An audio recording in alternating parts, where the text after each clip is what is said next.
Friday is the deadline for Congress to reauthorize a key tool for collecting foreign intelligence, a deadline it is not on pace to meet. Critics on the left and the right argue it's prone to abuse. Some supporters say they won't back it until President Trump pulls his pick to oversee the intelligence community. And all of that is unfolding as the president pledges more strikes in Iran and insists a ceasefire remains in place. Congressman Mike McCaul of Texas is the former chairman of the House Foreign Affairs Committee and House Homeland Security Committee.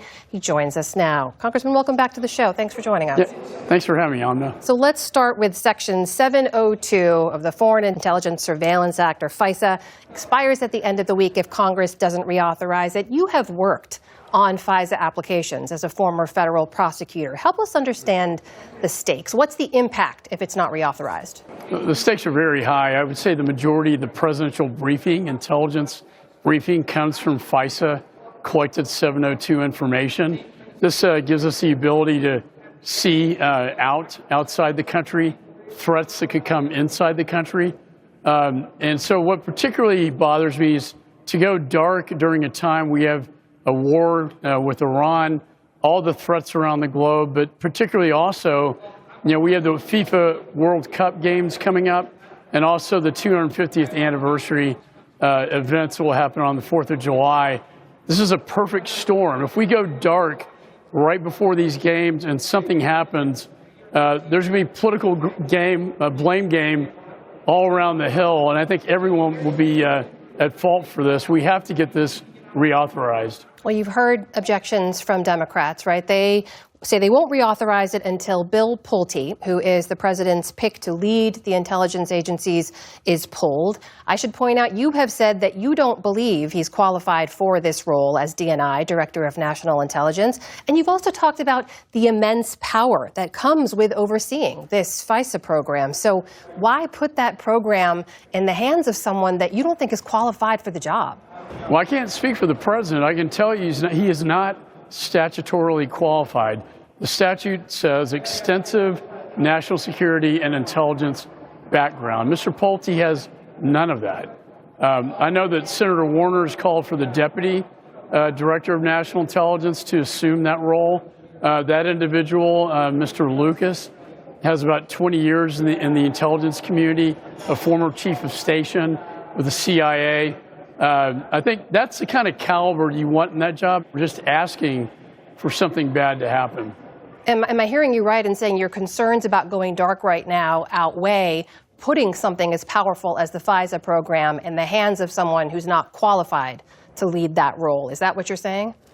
Well, he's an acting Director of National Intelligence. He would still oversee the program in an acting role. Would I prefer to see someone else? Sure. I prefer to see someone who meets the definition under the statute, who is qualified, that has extensive national security and intelligence background. I hope we can resolve this for the American people, because they're the ones who are going to be the losers if Congress can't get its act together. While I have you, I want to ask you about the U.S. war in Iran right now. We've heard President Trump pledge more strikes tonight. Secretary Hegseth has just recently repeated that as well. We saw Iran and the U.S. trade fire last night as well. It's fair to say there's no longer a cessation in firing. So is the ceasefire over, in your view? Well, of course, we had the helicopter, our helicopter shot down by an Iranian drone during a ceasefire. That's not good. It's not good faith on part of Iran. I have to be honest with you, Omni. All along, I've had very little faith in these negotiations. Iran has a history of not negotiating in good faith and not being truthful, especially with inspections. I worry with the War Powers Resolution passing last week that Iran feels a bit emboldened, that the Congress is not in favor of this, and so that only strengthens Iran's hand. I personally think that they're going to try to negotiate this as long as they can, all the way up to the midterms. I think at some point the president's going to take action against them. This ends only two ways: through a negotiation, which we're all hopeful for, or by force. And it's only one of two options here. Well, the longer this goes on, as you know, the war continues to have an impact on the U.S. economy. Inflation is up, gas prices are up. A year ago in Texas, The average price of gasoline was $2.75 a gallon. Today it's $3.60 a gallon, which is still below the national average of $4.15. So what about your constituents? Do they support this war continuing on? You know, the majority do. I don't think they support a very long-term getting bogged down in the Middle East thing. I don't think the president supports that either. All the points you mentioned are playing right into Iran's hands, and they're trying to manipulate this through negotiations, hoping that by the time the midterms roll around, that the president will back down on his calculations. I don't think that's going to happen, though. But we were all very aware back home. Anytime gas prices go up, affordability goes up. That's an indicator about the economy. And we've seen in elections past that gas prices plays a heavy role.